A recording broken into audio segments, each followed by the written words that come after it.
Hello दोस्तों, स्वागत है आप सभी का।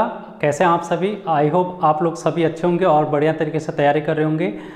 तो दोस्तों, आज हम बात करेंगे अंतिम 45 दिनों के महासंग्राम में डे 28 की। और इसमें हमने इससे पहले 27 क्लास है जो कि जीएस की करा दी हैं, जिसमें इंडियन पॉलिटी को हमने समाप्त किया है, भारत के भूगोल को समाप्त किया है, उसके साथ ही भारत के इतिहास को भी हमने देखा है।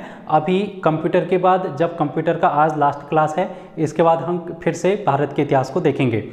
तो आप लोग हर एक वीडियो को देखें, वहाँ पर से आपके डेफिनेटली एग्जाम में क्वेश्चन पूछे जाएंगे, आप लोगों के लिए फ़ायदेमंद रहेगा। क्योंकि जीएस है जो कि आप लोगों की बहुत से बच्चे की यहाँ पर थोड़ी कमज़ोर होती है। उत्तराखंड हर कोई कर लेता है, लेकिन जीएस में अगर आपको पकड़ मजबूत बनानी है तो 45 दिनों का जो महासंग्राम है उससे ज़रूर कनेक्ट करें। उसके अलावा आप लोग यहाँ पर कुछ महत्वपूर्ण क्लास रीजनिंग की भी कराई गई हैं, आप लोग उनको भी देख सकते हैं और हिंदी की क्लास भी देख सकते हैं। चैनल पर सभी चीज़ें उपलब्ध हैं। तो चलिए आज की वीडियो को हम करते हैं शुरू। और वीडियो शुरू करने से पहले एक चीज़ और कहूँगा कि 18 दिसंबर को आपका पेपर है। तो पेपर है इसलिए आप लोग क्या करें, रिविज़न ज़्यादा से ज़्यादा करें। कुछ नया ना पढ़ने के बजाय आप लोग रिविज़न करेंगे, वो ज़्यादा आप लोगों के लिए फ़ायदेमंद रहेगा। जितना ज़्यादा हो सके आप लोग रिवीजन पर ज़्यादा ध्यान दें। तो आई होप आप लोग रिवीजन करेंगे। जितने भी मैंने आप लोगों को अभी तक क्लास दी हैं, आप लोग हर एक चीज़ का रिवीजन करके जाइए, आप लोगों को डेफिनेटली फ़ायदा देखने को मिलेगा। तो चलिए वीडियो को हम करते हैं शुरू। और आज हम कुछ करेंगे महत्वपूर्ण तथ्य, या फिर हम ये कह सकते हैं कि कुछ महत्वपूर्ण प्रश्न जो कि आपके एग्जाम में अक्सर पूछे जाते हैं और पूछे भी गए हैं और आने की इनकी संभावना बनती है। तो देखिए किस प्रकार के प्रश्न आपसे पूछे जाते हैं। तो पहला प्रश्न आप लोग देखो कि कंप्यूटर का फादर किसको कहा जाता है, कंप्यूटर का जनक किसको कहा जाता है, या फिर कंप्यूटर का पिता किसको कहा जाता है। ये क्वेश्चन आप लोगों से बहुत बार पूछा गया है। कंप्यूटर का जनक या फिर इसी को पिता भी कहा जाता है। तो ये है, आप सभी को पता होगा, चार्ल्स बेबेज। चार्ल्स बेबेज इनका नाम है। लेकिन अगर हम माता, यहाँ पर पिता की जगह माता आ जाएगा या फिर मदर आ जाएगा। कंप्यूटर की मदर किसको कहा जाता है, तब आप नाम लिखेंगे लेडी ऑगस्टा एडा। लेडी ऑगस्टा एडा इनका नाम है, जो कि कंप्यूटर की मदर कहलाती हैं। उसके बाद आप लोगों से एक क्वेश्चन पूछा जाएगा कि कंप्यूटर दिवस कब मनाया जाता है। कंप्यूटर दिवस की अगर हम बात करेंगे तो 2 दिसंबर, अभी हाल ही में हो रखा है, ये 2 दिसंबर को कंप्यूटर दिवस मनाया जाता है। कंप्यूटर साक्षरता दिवस भी आप लोगों से पूछा जा सकता है। कंप्यूटर साक्षरता दिवस,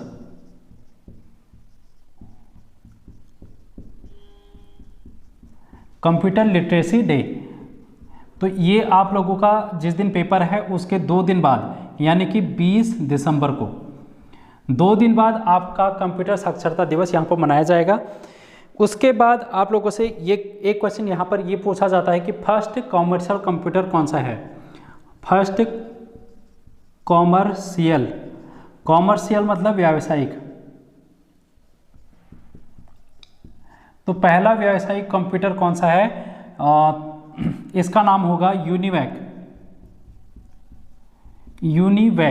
यूनिवैक जो है वो पहला व्यावसायिक कंप्यूटर है या फिर पहला कॉमर्शियल कंप्यूटर है। उसके बाद आप लोगों से ये पूछा जाएगा पहला इलेक्ट्रॉनिक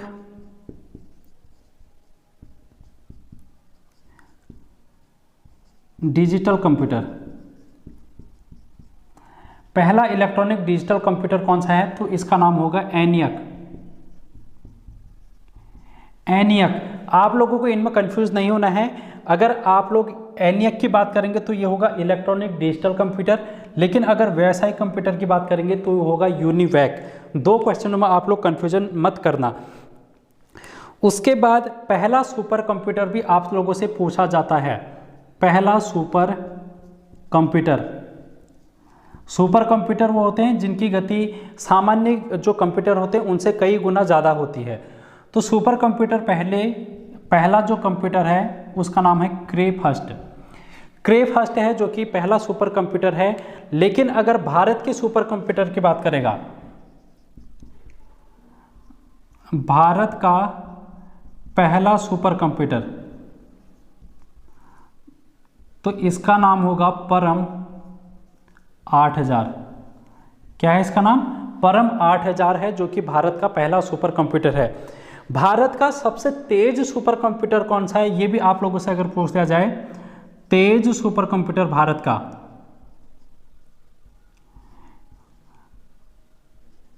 तो इसका नाम होगा प्रत्यूष। ठीक है दोस्तों, प्रत्यूष आप लोगों ने याद करना है, जो कि भारत का सबसे तेज सुपर कंप्यूटर है। उसके बाद आप लोगों से क्या क्वेश्चन पूछा जा सकता है, और भारत में निर्मित पहला कंप्यूटर कौन सा है? भारत में निर्मित पहला कंप्यूटर, तो भारत में निर्मित पहला कंप्यूटर जिसका नाम है सिद्धार्थ। सिद्धार्थ आप लोगों ने क्या करना है, याद करना है, जो कि भारत में निर्मित पहला कंप्यूटर है। उसके बाद पहला हाइब्रिड कंप्यूटर भी पूछ लिया जाता है, पहला हाइब्रिड कंप्यूटर, तो इसका नाम है क्वांटम। पहला हाइब्रिड कंप्यूटर कौन सा है? इसका नाम है क्वांटम। चलो इतनी चीज़ें हैं जो कि आप लोग नोट डाउन कर लें। उसके बाद हम और करेंगे, जो कि कंप्यूटर के महत्वपूर्ण प्रश्न हैं, आप लोगों के एग्जाम में आ सकते हैं और यहाँ से एग्जाम में क्वेश्चन बनते हैं, और इसीलिए मैं आप लोगों के लिए उन्हीं क्वेश्चन को लेके आया हूँ जो कि आपके एग्जाम के लिए इम्पोर्टेंट हो सकते हैं। तो आप लोग इनको एग्जाम से पहले रिवीजन कर लें और देखने की कोशिश करें।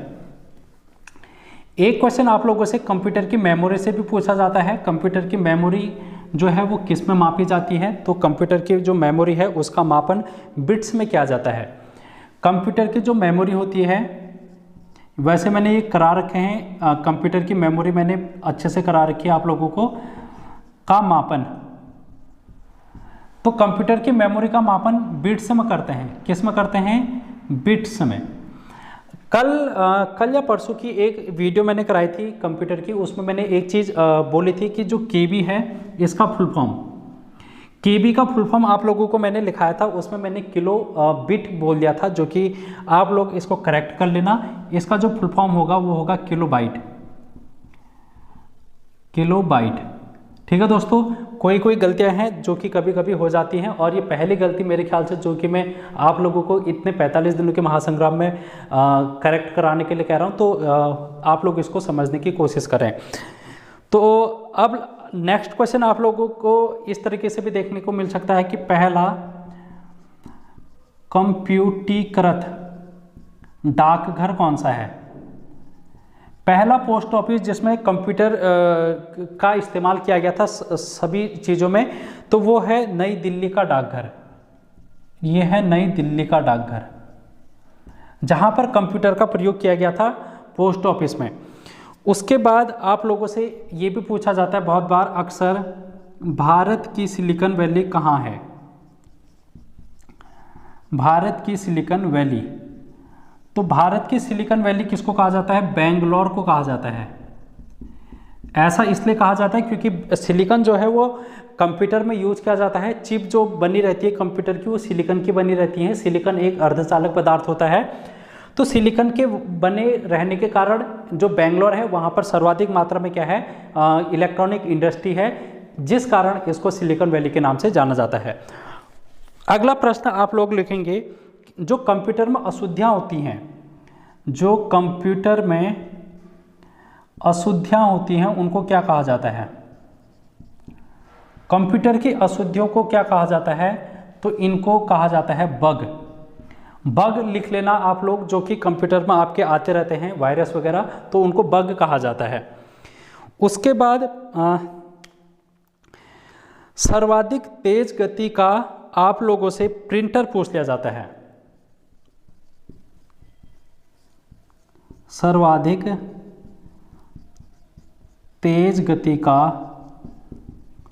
प्रिंटर, तो प्रिंटर की अगर हम बात करेंगे तो इसका नाम होगा लेजर प्रिंटर। लेजर प्रिंटर है जो कि सर्वाधिक तेज गति का प्रिंटर है।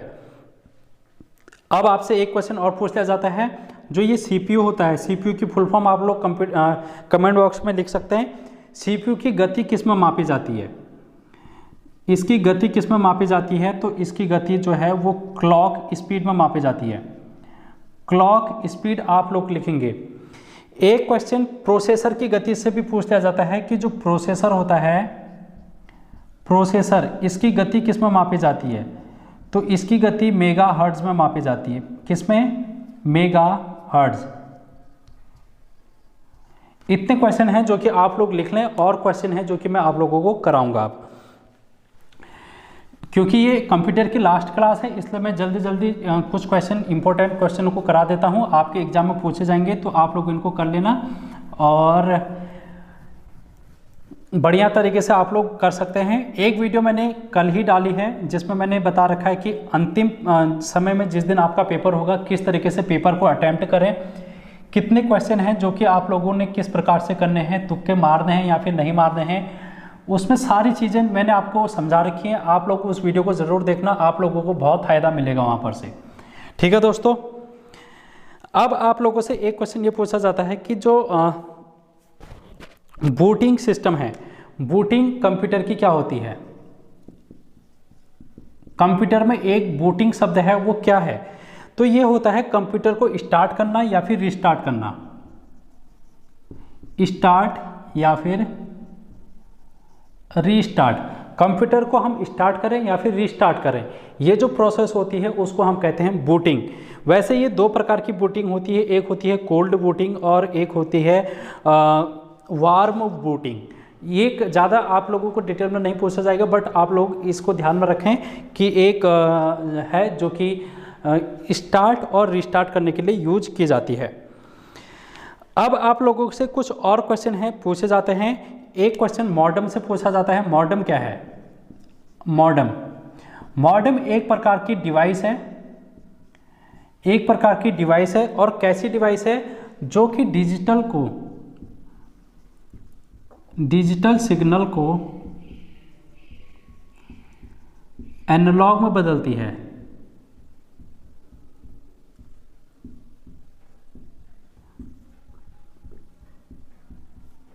ये जो मॉडेम है वो क्या करता है? डिजिटल सिग्नल को एनालॉग में बदलता है। डिजिटल का मतलब क्या है? देखो, जो भी चीज़ें आप डिजिट में देखते हैं वो डिजिटल होती है। अगर मैं घड़ी की बात करूं तो अगर अभी 10 बजे हैं तो ये इस तरीके से डिजिटल दिखाएगा।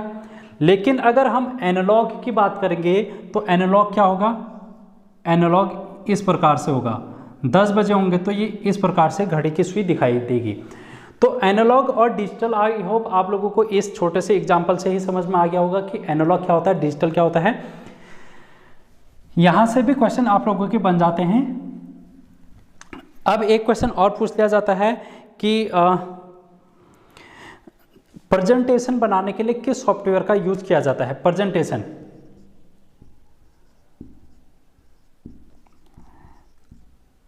प्रेजेंटेशन किस में बनाई जाती है? कौन सा सॉफ्टवेयर इसके लिए यूज किया जाता है? तो इसके लिए MS power point. MS power point में हम क्या बनाते हैं? प्रेजेंटेशन का काम करते हैं। एक क्वेश्चन यहां से पूछा जा सकता है। उसके अलावा जब कोई कंप्यूटर किसी नेटवर्क से जुड़ता है, जैसे आप लोग अपने फ़ोन को या फिर अपने लैपटॉप को अगर किसी इंटरनेट से जोड़ते हैं, किसी नेटवर्क के माध्यम से जोड़ते हैं, तो वो नेटवर्क आपके कंप्यूटर का क्या प्राप्त करता है? इस टाइप का प्रश्न एक बार पूछा गया है। तो जब भी कंप्यूटर है, ये कंप्यूटर है आपका, कंप्यूटर को आपने इंटरनेट से जोड़ा, ये इंटरनेट से जोड़ा आपने, तो ये जो इंटरनेट है वो कंप्यूटर में क्या प्राप्त करेगा कंप्यूटर से? तो ये इसका IP एड्रेस डिटेक्ट करता है। इसका IP एड्रेस होता है एक, आपके लैपटॉप का भी IP एड्रेस होता है, आपके जो फ़ोन है उसका भी IP एड्रेस होता है। तो इंटरनेट जो है वो कंप्यूटर का IP एड्रेस को डिटेक्ट करता है।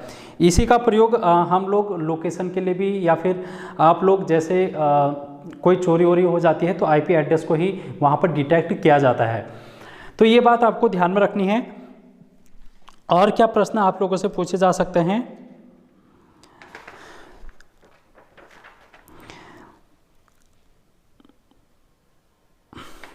एक क्वेश्चन आप लोगों से पेरिफेरल डिवाइस से भी पूछा जा सकता है, जैसे कि ये कंप्यूटर है, ये कंप्यूटर है, कंप्यूटर में जो भी चीज़ें आप बाहर से जोड़ते हैं उनको पेरिफेरल डिवाइस बोला जाता है। जैसे कि आप लोग इसमें स्कैनर जोड़ देंगे, स्कैनर, या फिर प्रिंटर आपने जोड़ दिया, या आपने पेन ड्राइव जोड़ दी। इस तरीके से जो भी चीज़ें आप आउटपुट डिवाइस यहाँ पर जोड़ते हैं या फिर कोई भी चीज़ें हैं उनको हम बोलते हैं पेरिफेरल डिवाइस। ठीक है दोस्तों, एक प्रश्न आप लोगों से पूछा गया था तो पेरिफेरल डिवाइस का मैंने आप लोगों को करा दिया है। उसके बाद आप लोगों को एक क्वेश्चन और पूछा जाता है जो कि है OFC से। OFC क्या होती है? एक प्रकार की केबल होती है जो कि घरों में लाइन, जो कि आपके लैंडलाइन पहले फ़ोन टेलीफोन आते थे, उन अभी वर्तमान में जो लाइन आती है उसको हम बोलते हैं OFC, जिसमें आप लोगों का जो घरों में इंटरनेट प्रोवाइड कराते हैं तो OFC केबल के माध्यम से ही प्रोवाइड की जाती है।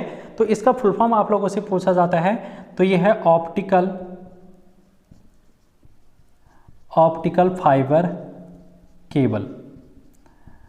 ऑप्टिकल फाइबर केबल इसका फुल फॉर्म होता है। ठीक है दोस्तों, इतनी बात है जो कि आप लोगों से पूछ ली जाती है। एक आप लोगों से ये पूछा जाता है सर्च इंजन।